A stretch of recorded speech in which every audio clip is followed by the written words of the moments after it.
అన్నదాత అన్నదాత మీ అన్నదాత, చెమటోడ్చి ఆహారాన్నందించే రైతన్నా, అనునిత్యం నీ కండదండగా నిలిచే నేస్తం ఎవరన్నా. అన్నదాత అన్నదాత మీ అన్నదాత.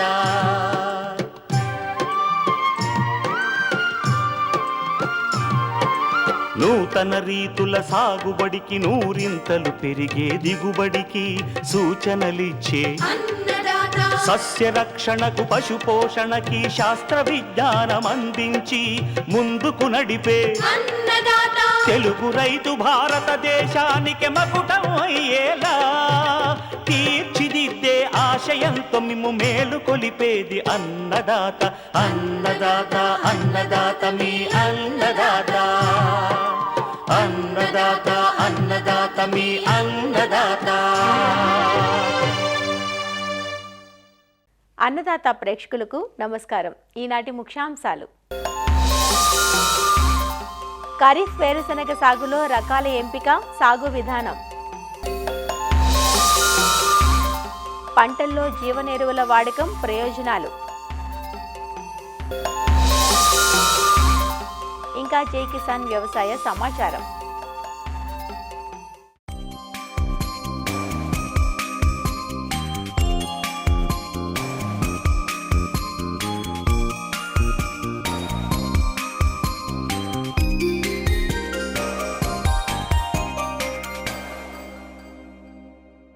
ఉభయ తెలుగు రాష్ట్రాలలో ఇప్పటికీ మంచి వర్షాలు నమోదవలేదు. కనీసం 60 మిల్లీమీటర్ల వర్షపాతం నమోదయ్యే నేలలు బాగా తడిచాక పంటలు విత్తుకోవాలని శాస్త్రవేత్తలు, నిపుణులు సూచిస్తున్నారు. ఖరీఫ్లో అధిక విస్తీర్ణంలో సాగయ్యే నూనె గింజల పంట వేరుశెనగ. ప్రస్తుతం వేరుశెనగను విత్తుకునేందుకు సిద్ధమవుతున్నారు రైతులు. మున్ముందు వచ్చే బెట్ట పరిస్థితులను దృష్టిలో ఉంచుకొని రకాల ఎంపికను చేసుకోవాల్సి ఉంటుంది.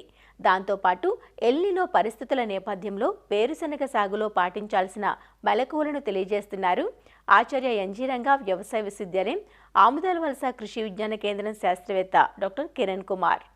తక్కువ వర్షపాతం ఉండి అలాగే మెరక ప్రాంతాలు, మెట్ట ప్రాంతాలు ఎక్కడైతే ఉంటాయో ఆ ప్రాంతాల్లో కూడా ఈ వేరుశెనగని ఎక్కువగా సాగు చేయడం జరుగుతూ ఉంటుంది. తేలికపాటి నేలలు అంటే ఇసుక శాతం ఎక్కువగా ఉండి బంకమన్ను శాతం తక్కువగా ఉన్న నేలలు, అలాగే సేంద్రియ కర్బనం అనేది అలాగే సేంద్రియ పదార్థం ఎక్కువగా ఉండే నేలలు మనం ఎంచుకున్నట్టయితే కాయ బాగా ఊరడమే కాకుండా అధిక దిగుబడులు కూడా రావడానికి అవకాశం అనేది ఉంటుంది. నేల తయారీలో మనం 3 నుంచి 4 సార్లు బాగా దుక్కి చేసుకొని చివరి దుక్కులో 4 నుంచి 5 టన్నుల దాకా కూడా పశువులు ఎరువు వేసుకున్నట్టయితే ఏమవుతుందంటే నేల గుల్లబారుతుంది. కాబట్టి నేల గుల్లబారడం వలన కాయలు బాగా ఊరి అలాగే ఓడలు కూడా బాగా దిగడానికి అవకాశం అనేది ఉంటుందన్నమాట. ఉత్తర కోస్తా జిల్లాల్లో జూన్ నుంచి జూలై వరకు కూడా దీన్ని విత్తుకోవచ్చు. అలాగే రాయలసీమ ప్రాంతంకి వచ్చినట్టయితే జూలై నుంచి ఆగస్టు వరకు కూడా మనం విత్తుకోవచ్చు. అయితే జూలై 15 అనేది చాలా మంచి సమయం కింద మనం చెప్పుకోవచ్చు అనమాట.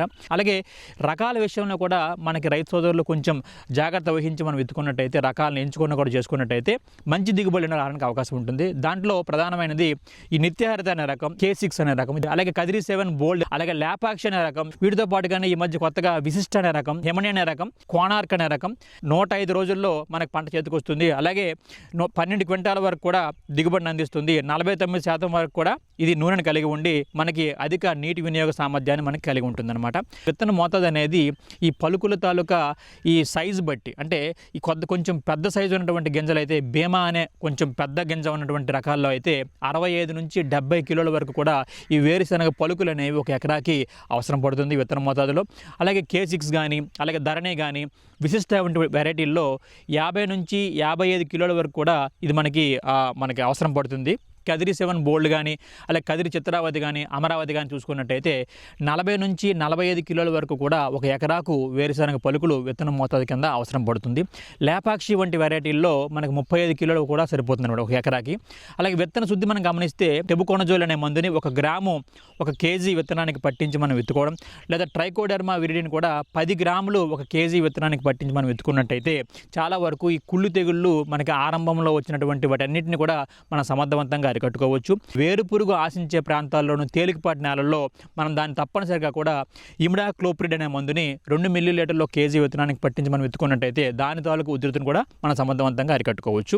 మనం విత్తే దూరం మనం గమనించినట్టయితే ఎక్కడైతే గుత్తి రకాలైనటువంటి ఈ విశిష్ట కానీ K6 కానీ అలాగే ధరణి కానీ నిత్యహరిత కానీ వీటిని మనం చూసుకునేటప్పుడు ఈ వరుసకి 30 సెంటీమీటర్లు అలాగే వరుసలోని మొక్కి 10 సెంటీమీటర్లు వచ్చేటట్టుగా మనం వరుసల్లో వెతుకుంటే బాగుంటుంది. అలాగే ఎక్కడైతే పాకే రకాలు ఉంటాయో పాకే రకాలైనటువంటి లేపాక్షి కానీ అలాగే కదిరి అమరావతి కానీ కదిరి చిత్రావతి కానీ కదిరి 7 బోల్డ్ కానీ వీటిని మనం గమనించినప్పుడు ఇది కొంచెం పాకే గుణం ఉండటం వలన వీటి కొద్దిగా డిస్టెన్స్లో మనం నాటుకున్నట్టయితే బాగుంటుంది. వీటి కోసమై వరుసకి 30 సెంటీమీటర్లు అలాగే మొక్కి 15 సెంటీమీటర్లు వచ్చేటట్టు మనం విత్తుకున్నట్టయితే బాగుంటుంది. విత్తన మరియు ఫెర్టిలైజర్ ఒకేసారి వేసినటువంటి సీడ్ డ్రిల్తో మనం విత్తుకున్నట్టయితే ఈ వరుసల్లో విత్తడమే కాకుండా వాటితో పాటుగానే గొప్పు చేయడానికి కూడా మనకి చాలా అనువుగా ఉంటుంది. జిప్సం వేసిన తర్వాత ఈ మనకి దిగుబడులు కూడా గణనీయంగా పెరగడం కూడా మనం గమనించడం జరిగింది. కాబట్టి రైతు సోదరులు ఈ సీడ్ డ్రిల్తో మనం వేసుకున్నట్టయితే వరుసల్లో దిగుబడులు అనేవి మనకు పెరగడం జరుగుతూ ఉంటుంది. విత్తనం వేసిన వెంబటే ఈ పెండిమెథలిన్ అనే మందుని 1 లీటరు 200 లీటర్ నీటిలో కలిపి మనం పిచికారీ చేసుకున్నట్టయితే మనకి చాలా వరకు కూడా కలుపు రాకుండా మనం నివారించవచ్చు. అలాగే 20 నుంచి 25 రోజులకు ఒకసారి ఒక గొర్రుతో అంతర్కృషి చేసినా కూడా చాలా వరకు మొలిచినటువంటి కలుపును కూడా మనం సమర్థవంతంగా నివారించవచ్చు. వీటితో పాటుగా ఈ అంతర్కృషి కుదరనప్పుడు మనకి 20-25 రోజుల్లో ఈ గడ్డి జాతి మొక్కలు ఏమైనా మనకి ఎక్కువ కనిపించినప్పుడు ఈ ప్రొపాక్విజాపాప్ ఇథైల్ అనే మందుని 1/2 లీటరు 200 లీటర్ నీటిలో కలిపి మనం పిచికారీ చేసినా కూడా ఈ గడ్డి జాతి మొక్కలను సమర్థవంతంగా అరికట్టవచ్చు. ఎరువుల విషయం మనం గమనించినప్పుడు 8 కిలోల నత్రజని 16 కిలోల భాస్వరం అలాగే 20 కిలోల పొటాషియం ఇచ్చే ఎరువులను మనం 1 ఎకరాకి అందివ్వాలి. దానికి గాను ఈ రైతు సోదరులు 18 కిలోల యూరియాని అలాగే 100 కిలోల సింగిల్ సూపర్ ఫాస్ఫేట్ని 33 కిలోల మొరేట్ ఆఫ్ పొటాష్ని వేసుకున్నట్టయితే సరిపోతుంది. రైతు సోదరులు ఈ వేరుశనగలో డిఏపికి బదులు సింగిల్ సూపర్ ఫాస్ఫేట్ మనం వేసుకున్నట్టయితే మంచి దిగుబడులు అనేవి సాధించవచ్చు అనమాట. వీటితో పాటుగా ఈ సూక్ష్మధాతు లోపాల నివారణకు ఈ ఫార్ములా 4 కానీ లేదా ఫార్ములా 6 కానీ ఏదో ఒక దానిని 1 ఎకరాకు 500 గ్రాముల చొప్పున మనం పిచికారీ చేసుకున్నట్టయితే చాలా మంచి దిగుబడులు అనేవి మనం దీంట్లో సాధించవచ్చు అనమాట. అలాగే దీంట్లో నీటి యాజమాన్యం మనం గమనించినప్పుడు మనం పైపాటుగా మనం నీరు ఇచ్చినప్పుడు ఏమవుతుందంటే వేరుశనగలు ఎక్కువగా రొడ్డ పెరిగి మన కాయల తాలూకు దిగుబడి తగ్గిపోతుంది. కాబట్టి వేరుశనగలో ఖరీఫ్లో మనకు నీరు పెట్టాల్సిన అవసరం ఉండదు. దీంతో పాటుగానే ఎక్కడైనా మనకి బెట్ట పరిస్థితులు వచ్చేటప్పుడు ప్రత్యేకించి ఈ ఊడ దిగే టైంలో కానీ పోత దశలో కానీ కాయ ఊరే టైంలో కానీ మనకి ఎప్పుడైనా బెట్ట మనం గమనించినప్పుడు ఏం చేస్తామనంటే తేలికపాటి నీటితనం ఇచ్చినట్టయితే ఈ నీటి యాజమాన్యాన్ని కూడా చక్కగా చేసిన వాళ్ళం అవుతాం. ఇక మనం సస్యరక్షణ విషయానికి మనం వచ్చినప్పుడు తొలకరిలో ఈ వేరు పురుగు తోలకు నష్టం అనేది చాలా ఎక్కువగా ఉంటుందన్నమాట. భూములాప పెట్టినటువంటి గుడ్లు అనేవి వర్షం పడగానే అవి పొదిగి పిల్లలు అనేవి బయటకు వచ్చి అవి తెల్లని శరీరాన్ని కలిగి ఉండి అలాగే ఎర్రని తలతో ఉంటాయి. వీటి తాలకు ఉధృతి పెరిగినప్పుడు ఏమవుతుందంటే సి ఆకారంలో ఇలాగ వంక తిరిగి ఉంటాయి అనమాట. వేరన్నిటిని కొరికేయడం వలన మొక్క చనిపోవడం కూడా జరుగుతుంది. సో దీన్ని నివారించడానికి లోతైన దుక్కులు చేసుకోవడము అలాగే ఈ కార్బోఫ్యూరాన్ 3G గుళికల్ని 10 కిలోల వరకు కూడా మనకి ఈ పెక్క వేసినటువంటి సాలల్లో వేసుకుంటే మనకు సరిపోతుంది. ఈ రసం పీల్చే పురుగుల విషయానికి వచ్చినప్పటికీ దీంట్లో ఎక్కువగా తామర పురుగులు అలాగే పేనుబంక అనేది ఎక్కువగా ఆశించి నష్టపరుస్తూ ఉంటుంది. ఈ తామర పురుగులు అనేవి ఈ లేత ఆకుల అడుగు భాగాన్ని ఉండి పత్రహరితనంతటిని గోకి రసాన్ని పీల్చడం వల్ల ఏమవుతుందంటే ఆకులు అనేవి ముడతలుగా పడడం వాటితో పాటుగానే ఈ కలర్ కూడా మారిపోతుంటుంది. అంటే పసుపు రంగులోకి మారిపోతూ ఉంటాయి. ఈ పేనుబంక కూడాను అలాగే పచ్చదోమ కూడాను ఏవైతే కొత్తగా వస్తున్నటువంటి భాగాలు ఉంటాయో వాటి దగ్గర చేరి రసాన్ని పీల్చడం వల్ల ఏమవుతుందంటే పసుపు రంగులోకి మారిపోవడం వాటితో పాటుగానే ఈ గెడస బారిపోవడం కూడా జరుగుతుంది. ఈ మూడింటిని సమర్థవంతంగా నివారించాలంటే ఈ డైమెథయోట్ అనే మందుని 2 మిల్లీలీటర్లు 1 లీటర్ నీటి కలిపి పిచికారీ చేయొచ్చు. లేదా ఇమిడాక్లోపిడ్ అనే మందుని 0.4 మిల్లీలీటర్లు 1 లీటర్ నీటి కలిపి పిచికారీ చేయొచ్చు. అలాగే తెగుళ్ళ విషయం మనం గమనించినప్పుడు ఈ మొదల కుళ్ళు తెగులు కూడా ఎక్కువగా ఆశిస్తుంటుంది. విత్తనం వేసిన తర్వాత ఇది మనకి నేలలో ఉండి తెగులు అనేది ఆశించి మొక్క మొలకెత్తకుండానే కుళ్ళిపోతుంది విత్తనం. అలాగే ఎదిగిన దశలో కనుక ఆశించినట్టయితే మొక్క అంతా కూడా చనిపోవడం కూడా జరుగుతుంది. సో దీనిని నివారించడానికి మన విత్తన శుద్ధి అనేది టెబుకొనజోల్ అనే మందుతో 1 గ్రామ్ 1 కేజీ విత్తనానికి పట్టించి చేయడం. అలాగే ట్రైకోడెర్మా విరిడిని మనకి 90 కేజీల ఈ పశువుల ఎరువు అలాగే 10 కిలోల వేపపిండితో పాటు కలిపి ఒక 4 రోజుల పాటు నీళ్లు పించరించి ఉండడం వల్ల ఏమవుతుందంటే అది మనకి బూజు అనేది ఎక్కుతుంది. ఆ బూజు పడినటువంటి ఈ ట్రైకోడెర్మా పదార్థాన్ని అంతటిని కూడా ఈ విత్తనం వేసేటప్పుడే పొలం అంతా సమానంగా జల్లుకొని వేసినట్టయితే ఈ మొదల కుళ్ళు తెగుల్ని అరికట్టవచ్చు. కోత విషయంకి వచ్చినప్పటికీ ఇది పంట తాలూకా కాల పరిమితిని బట్టి మనం కోతకి మనం రెడీ అవ్వాలి. ఈ కోత కోసేటప్పుడు కూడా అక్కడక్కడ పొలంలో ఉన్న మొక్కల్ని ఒక 4-5 దగ్గరలో తీసి మనం చూసుకున్నట్టయితే లోపల గింజ బాగా ఊరింది. అలాగే కాయ మీద ఒక మనకి వలలా లాగా ఒక నెట్ లైక్ స్ట్రక్చర్స్ కనుక డెవలప్ అయినట్టయితే మనం కాయ అనేది పంట అనేది కోతకు కూడా వచ్చిందని మనం గమనించి పంట కోత అనేది మనం చేసుకుంటే సరిపోతుంది. ఈ విధంగా రైతు సోదరులు మనకి యాజమాన్య పద్ధతులను పాటించినట్టయితే నేలల దగ్గర నుంచి కోత వరకు కూడా మంచి దిగుబడులు అనేవి వేరుశనగలో సాధించవచ్చు.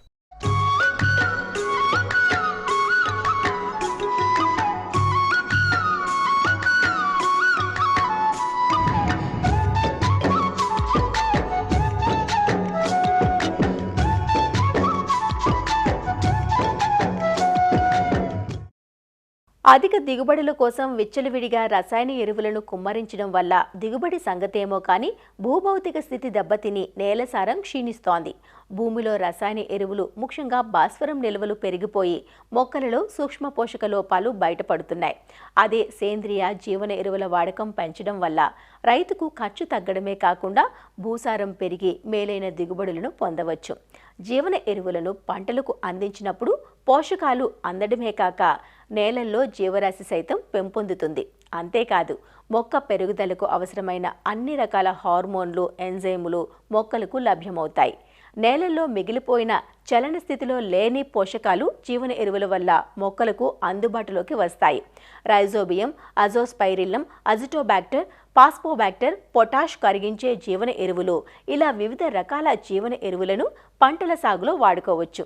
మరి ఈ జీవన ఎరువులను ఎలా వాడుకోవాలి, వీటి వాడకం వల్ల పంటలకు కలిగే ప్రయోజనాలేమిటి అనే వివరాలను మనకందిస్తున్నారు పశ్చిమ గోదావరి జిల్లా ఉండి కృషి విజ్ఞాన కేంద్రం శాస్త్రవేత్త డాక్టర్ పొడపాటి వినయలక్ష్మి.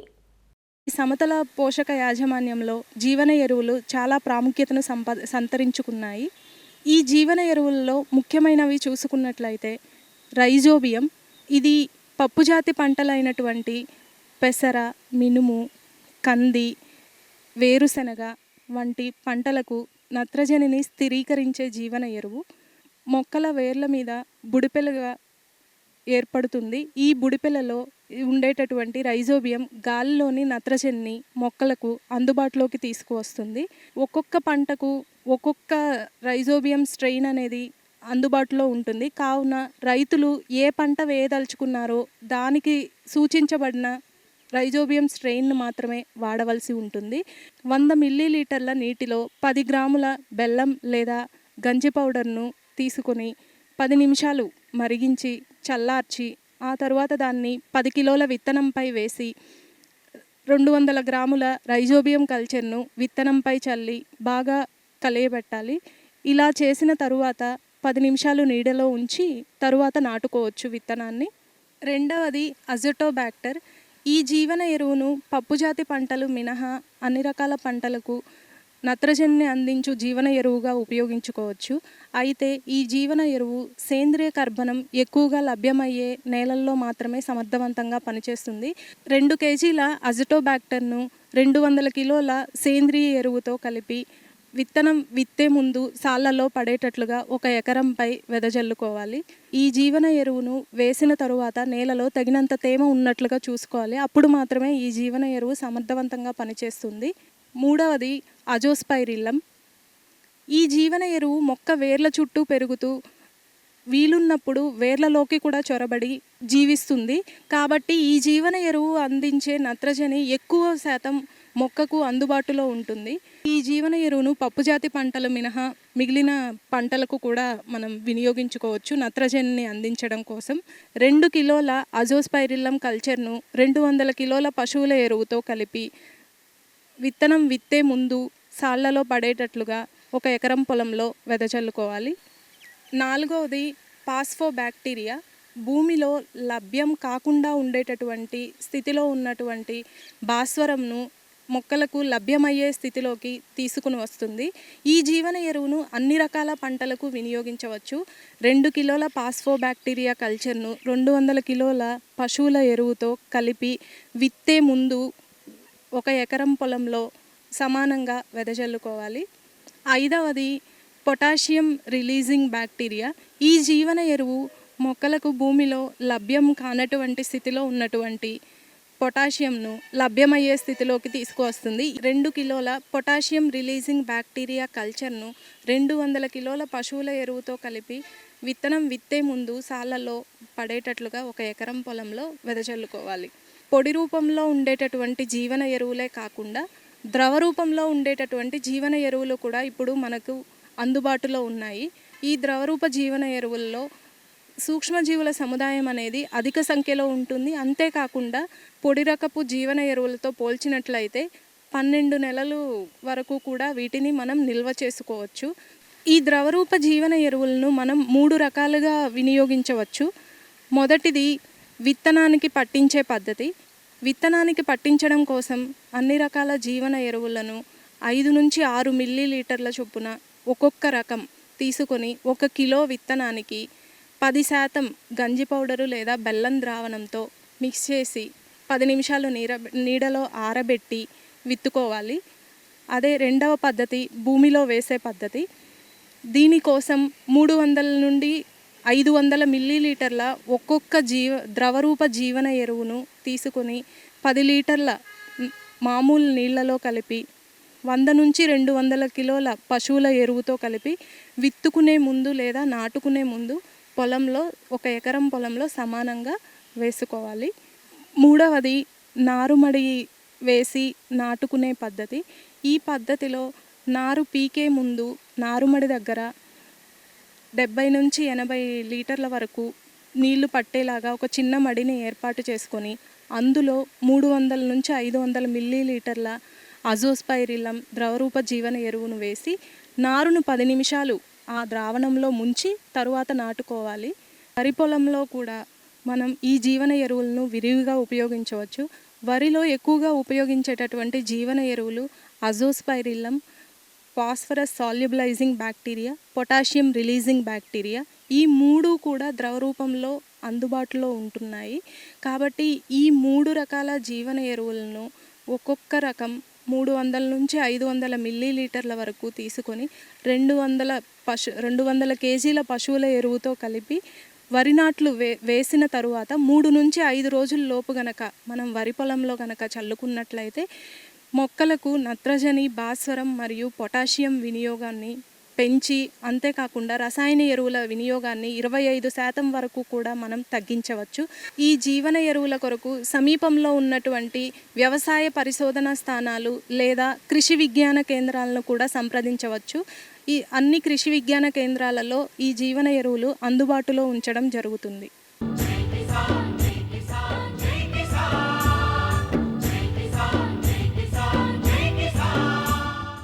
వ్యవసాయ సమాచారం ఇప్పుడు జై కిసాన్లో చూద్దాం. పార్వతీపురం మన్యం జిల్లా కురుపాం నియోజకవర్గంలో కిసాన్ మేళా జరిగింది. ఎల్నినో ప్రభావం పంటల సాగుపై పడే అవకాశమున్న నేపథ్యంలో రైతులు ఎలాంటి మెళకువలు పాటించాలి అనే అంశాలపై వ్యవసాయ ఉద్యాన శాఖ అధికారులు రైతులకు అవగాహన కల్పించారు. అలానే పంట మార్పిడి విధానాలపై కేవీకే శాస్త్రవేత్తలు పలు సూచనలు అందించారు. ఈ సందర్భంగా కురుపాం నియోజకవర్గానికి సంబంధించిన అన్నదాత సుఖీభవ, పీఎం కిసాన్ నిధులను స్థానిక ప్రజా ప్రతినిధులు విడుదల చేశారు.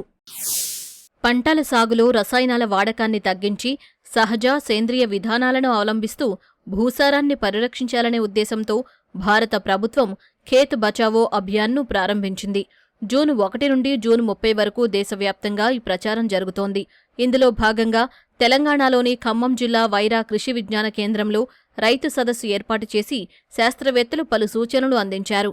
పండించిన పంటల్లో రసాయన అవశేషాలు మిగిలిపోయి ఎగుమతుల తిరస్కరణ జరుగుతున్నందున సాగులో సహజ విధానాలకు అధిక ప్రాధాన్యత ఇవ్వాలంటూ సూచించారు. ఈ కార్యక్రమానికి కేవీకే అధికారులు, శాస్త్రవేత్తలు, రైతులు, విత్తన, ఎరువుల కంపెనీల ప్రతినిధులు హాజరయ్యారు. నెల్లూరు జిల్లాలో ఆక్వా రైతుల పరిస్థితి దయనీయంగా మారింది. మేతల ధరలు పెరుగుతూ పోతుంటే చేపలు, రొయ్యల ధరలు మాత్రం ఆ స్థాయిలో పెరగడం లేదంటూ వాపోతున్నారు. జిల్లాలోని సముద్ర తీర ప్రాంతాలైన కోట, వాకాడు, విడవలూరు, కొడవలూరు, ముత్తుకూరు తదితర మండలాల్లో దాదాపు 40,000 ఎకరాల్లో రైతులు చేపలు, రొయ్యలు సాగు చేస్తున్నారు. అయితే గత కొంతకాలంగా సరైన ధరలు లేక నష్టపోవాల్సి వస్తోందంటూ రైతులు ఆందోళన చెందుతున్నారు.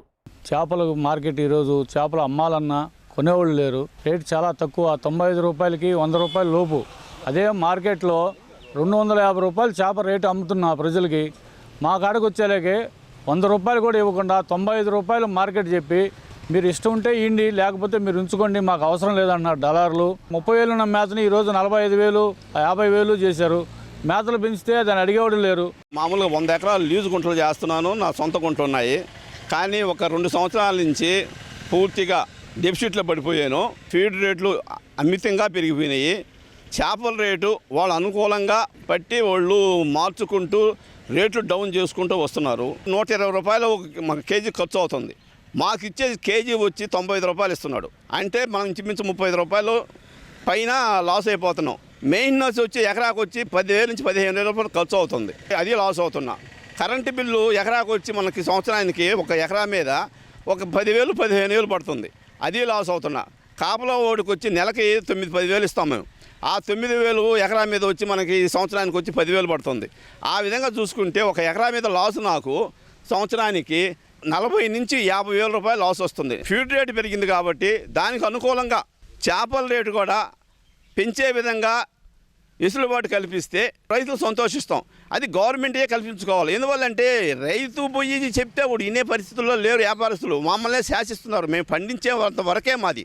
1 కిలో చేప సాగు చేయాలంటే 120 రూపాయలు ఖర్చవుతుండగా వ్యాపారులు మాత్రం 95 రూపాయలకే కొనుగోలు చేస్తున్నారని, ఈ పరిస్థితుల్లో భారీగా నష్టాలొస్తున్నాయని చేపల రైతులు చెబుతున్నారు.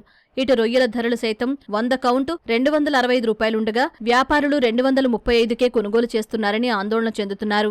ఒక చేపకి 3 కేజీలు మేత ఖచ్చితంగా అవసరం అవుతుంది. 1 కేజీ 40 రూపాయల లెక్కన కొని 1 కేజీ చేప పెరగాలంటే 3 కేజీల మేత ఖర్చు అవుతుంది.